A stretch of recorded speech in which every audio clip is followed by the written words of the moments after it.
ঠাকুরজি, একাই তো বসে আছো, চলো না একটু বাজারে যাব। না না বৌদি, তুমি সেই সস্তার শাড়ি এখনো পরো, তোমার সঙ্গে বাজারে না না না। ঠাকুরজি, এটা তো বেশ আরামদায়ক। কি যে বলো বৌদি, আমার বাড়ির কাজের মহিলারাও এসব শাড়ি পরে না। দাদা যে কি করে। ঠাকুরজি, তুমি তো জানো তোমার দাদার মুদির দোকান। সত্যি দাদা জীবনে উন্নতি করতে পারলো না বৌদি।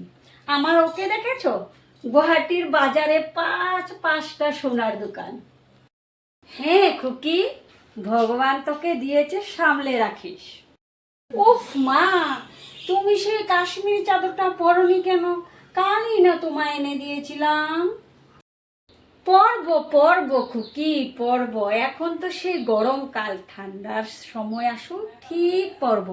এখন বল জামাই কিরকম আছে? ভালোই আছে মা, ও দিব্যি আছে। এ মাসে আমাদের আরেকটা নতুন সোনার দোকান ওপেন হয়েছে, আর ওর জন্মদিনে জানো মা, এই সোনার হারটা আমাকে ও উপহার হিসাবে দিয়েছে। দেখে বৌদি, দেখেছো এরকম দামি হার কখনো? ঠাকুরজি, এরকম দামি জিনিস দেখার ভাগ্য আমার হয়নি। তুমি পরো, তোমাকেই মানায়। ঠিক বলেছ বৌদি, এগুলো আমাদেরকেই মানায়, তোমাদের মানাবে না। দেখ দেখ কি সর্বনাশ হয়ে গেছে, দেখ দেখ দেখ কি সর্বনাশ হয়ে গেছে, দেখ দাদা। টিভি ফোন সব জায়গাতেই দেখাচ্ছে তোর জামাই 2 নম্বরই ব্যবসা করতো, আর ওকে কেমন জোর করে পুলিশ ধরে নিয়ে যাচ্ছে। এখন কি হবে দাদা? পুলিশ ওকে ধরে নিয়ে যাচ্ছে। আর হবে, বাড়ির সবার অমতে গিয়ে টাকার লোভে বড় ব্যবসায়ীকে বিয়ে করেছো, এখন কি আর হবে? বোঝো ঠেলা। মা গো মা, আমার সব শেষ হয়ে গেল মা।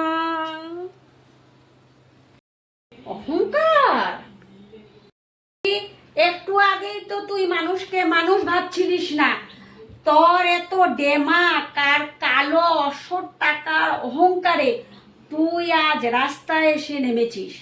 এই জন্যই বলে অতি অহংকার ভালো নয়।